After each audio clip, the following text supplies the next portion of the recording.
السلام علیکم. وګو کتونکو څنګه چې تاسو ته پته دی، نه مخکې ما یو ویلا کړو په هغې باندې. په هغې کې ما د په 400 کې د آیس کوم ډیلران دي د هغې حوالې سره خبره اتره کړې وه.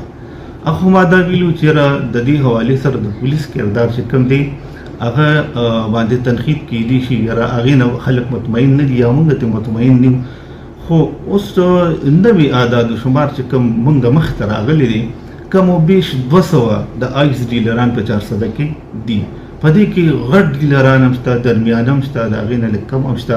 او د هغې په وجه باندې دلته په 400 کې د آیسو دا کوم نشه چې دغه خورېږي په نوجوانانو کې. بله د افسوس خبره دا ده چې دې کې داسې خلک دي، مطلب دې آیس ډیلرانو کې غټ غټ ډیلران داسې دي چې هغه په سیاسي پارټو کې په ښه پوزیشنونو باندې دي.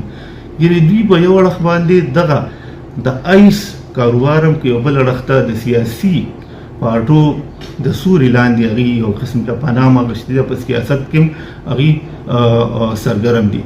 بل اړخ ته د سیاسي د دغې سیاسي پارټو مشران چې کوم دي هغوی ته هم دا پته ده، خو هغوی ته هم داسې خلک پکار دي چې چا سره ډېره پیسې وي هغوی له چندې ورکوي.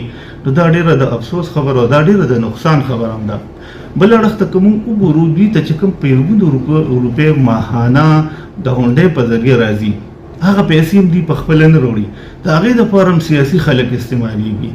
سیاسي خلک هم دي او داسې منتخب نمایندګان هم دي چې د هغوی په ذریعه باندې دوی ته دا پیسې د هونډۍ په ذریعه راځي. که دوی چېرې دي دوی هغه نشي راوړی د پولیس یا د دفاعیې د یارې په وجه باندې، نو دې کې هغه منتخب نمایندګان هم شامل دي چې هغوی دا کار کوي.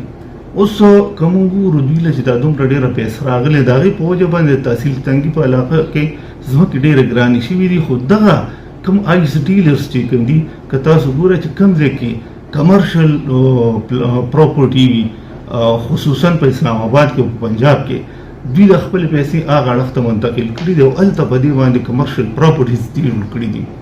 موږ خو دا خبره هم کړې وه چې د تیر ځل موږ د پولیس چې کومه کارکردګي وه دې حوالې سره د هغې نه موږ مطمئن نه یو. هغه یو خبرو چې موږ ورکړو موږ ته د یو سورس نه میلاو شوی و، چونکې موږ صحافیان یو او موږ ته که د یو څیز خبره وي موږ ته معلومات وي، خو چې موږ سره یا ثبوت نی او یا یو سورس نی، نه خبر موږ نشو ورکولی. د دې په وجه لیاقت خان ته یو سورس میلاو چې موږ هغه خبر ورکړو.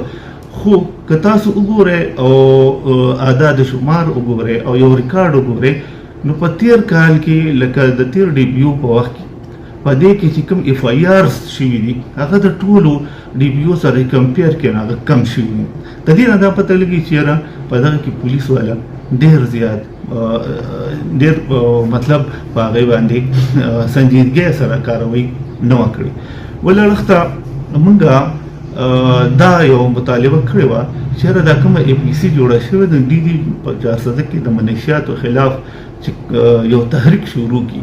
خو دلته دا خبره هم ما تاسو ته چې څنګه وکړه چې په یو څو پارټو نه علاوه تقریبا په ټولو پارټو کې دغه خلک د آیس ډیلرز چې کوم دي دا په دې کې په دغه پارټو کې شامل شوي دي، هغوی دا دنده هم کوي، هلته سیاست هم کوي.